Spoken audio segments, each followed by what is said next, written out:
Hello friends, मैं doctor Guddu, physician and diabetologist. इस video में हम लोग बात करने वाले हैं ऐसे मरीजों की जिनको लैट्रिन के रास्ते ब्लीडिंग हो रही होती है, पस आ रहा होता है, बहुत सारा म्यूकस आ रहा होता है, या फिर जो लैट्रिन का कलर है वो डार्क रेड या ब्लैक कलर का होता है। ऐसे मरीजों में कुछ चीज़ों को जानना बहुत ज़रूरी है, स्पेशली जब हम उन मरीजों में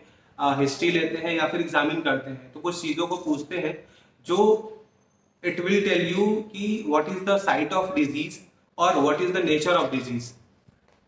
कि जो आंत है उसके अंदर बीमारी कहाँ पे है और वो किस प्रकार की बीमारी है। जब हम बात करते हैं एनाटॉमी की, तो अगर हम गैस्ट्रोइंटेस्टाइनल ट्रैक्ट की बात करें तो ये स्टार्ट होता है माउथ और खत्म होता है एनस पे। मोटे मोटे हिस्सों की बात करें तो खाने की नली को इसोफेगस कहते हैं, खाने की थैली को स्टमक कहते हैं, फिर स्मॉल इंटेस्टीन, फिर लार्ज इंटेस्टीन। लार्ज इंटेस्टीन का भी जो सबसे टर्मिनल पार्ट होता है उसको एनस बोलते हैं, और एनस से जस्ट ऊपर रेक्टम होता है, रेक्टम से पहले सिग्मॉइड कोलन होता है। ये कुछ इंपॉर्टेंट पार्ट होते हैं जो गैस्ट्रोइंटेस्टाइनल ट्रैक्ट के। जब भी किसी मरीज को ब्लीडिंग हो रही होती है या फिर ब्लीडिंग की कंप्लेंट के साथ आता है तो सबसे इंपॉर्टेंट चीज होती है कि उसको जो जो लैट्रिन है उसमें जो ब्लड आ रहा है उसका कलर है। अगर पेशेंट को फ्रेश रेड कलर का ब्लीडिंग हो रहा होता है तो उसको एनल या फिर एनल जो कैनाल है या फिर जो रेक्टम है इससे एसोसिएटेड डिजीज होती है, जिसको हम लोग एनोरेक्टल डिजीज कहते हैं। इसमें सबसे मुख्य है और सबसे कॉमन है जैसे हेमोरॉइड्स जिसको बवासीर कहते हैं, एनल फिशर्स हो सकते हैं, एनल अल्सर्स हो सकते हैं, कुछ में रेक्टल अल्सर हो सकते हैं, रेक्टल पॉलिप हो सकते हैं जिनसे फ्रेश रेड कलर की ब्लीडिंग होती है। फिर बात ये आती है कि अगर पेशेंट को बिल्कुल फ्रेश रेड कलर की ब्लीडिंग नहीं होती है, कुछ उसका कलर कुछ ऑल्टर्ड है, कुछ डार्क है, तो ऐसे में सस्पेक्ट करते हैं कि ऐसे मरीजों में जो ब्लीडिंग का साइट है दैट इज नॉट रेक्टम और एनस, ये फिर या तो सिग्मॉइड से है या तो उसके ऊपर ब्लीडिंग हो रही है, जो कि नीचे आते आते उसका कलर चेंज हो जाता है बिकॉज ऑफ एंजाइमेटिक रिएक्शंस। फिर पेशेंट्स को ये पूछते हैं कि अगर मरीज को जो कलर है लैट्रिन का अगर वो डार्क है, डार्क ब्लैक है और टायरी ब्लैक है, तो ऐसे मरीजों में सस्पेक्ट करते हैं कि इनको जो ब्लीडिंग है या तो जो गैस्ट्रोइंटेस्टाइनल का ऊपरी भाग है जैसे स्टमक है या फिर जो खाने की नली है वहां से ब्लीडिंग हो सकती है। क्योंकि ज्यादातर मरीजों में जैसे जो गैस्ट्राइटिस या फिर गैस्ट्रिक अल्सर्स के पेशेंट्स होते हैं उनमें ब्लैक या टायरी कलर के स्टूल्स मिल सकते हैं। ऐसे मरीज जिनको इसोफिजियल वेरिसेस है जो कि क्रॉनिक लीवर डिजीज के मरीजों में देखा गया है, उनमें भी जो स्टूल होता है वो ब्लैक टायरी कलर का होता है।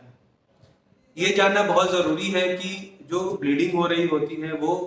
लैट्रिन के साथ मिक्स है ब्लीडिंग की, या तो लैट्रिन से पहले आ रहा है ब्लड या फिर लैट्रिन के बाद आ रहा है। बिकॉज ये एक टिपिकल हिस्ट्री होती है ऐसे मरीजों में जिनको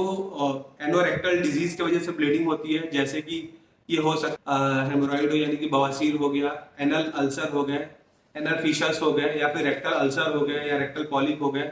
और एनल कार्सिनोमा या रेक्टल कार्सिनोमा हो सकता है। अगर बहुत ज्यादा पस आता है तो ऐसे मरीजों में आईबीडी हो सकता है जिनको इन्फ्लेमेटरी बाउल डिजीज कहते हैं। अगर मरीजों में म्यूकस का सिक्रीशन होता है तो ऐसे मरीजों में हम सस्पेक्ट कर सकते हैं इरिटेबल बाउल सिंड्रोम, जो कि बहुत ही कॉमनली देखा गया है स्पेशली यंग पेशेंट्स में। जब हम बात करते हैं इन्वेस्टिगेशंस की, ऐसे मरीज जिनको लैट्रिन के रास्ते ब्लीडिंग या फिर ब्लीडिंग जैसा हो रहा होता है तो कुछ टेस्ट हैं जैसे प्रोक्टोस्कोपी। ये एक ऐसा इंस्ट्रूमेंट है जिससे हम टर्मिनल जो बावेल है उसको देखते हैं, स्पेशली इसमें एनल कैनाल और रेक्टम का कुछ पार्ट देख सकते हैं। फिर हम बात करते हैं सिग्मोइडोस्कोपी की या फिर कोलोनोस्कोपी की, फिर या अपर जे एंडोस्कोपी जिसको हम लोग गैस्ट्रोस्कोपी भी बोलते हैं। इसका मेन जो रीजन होता है देखने का ये वही होता है कि इसको हम लोग उस अल्सर या ब्लीडिंग साइट को पहचान सकते हैं और फिर इसका ट्रीटमेंट कर सकते हैं।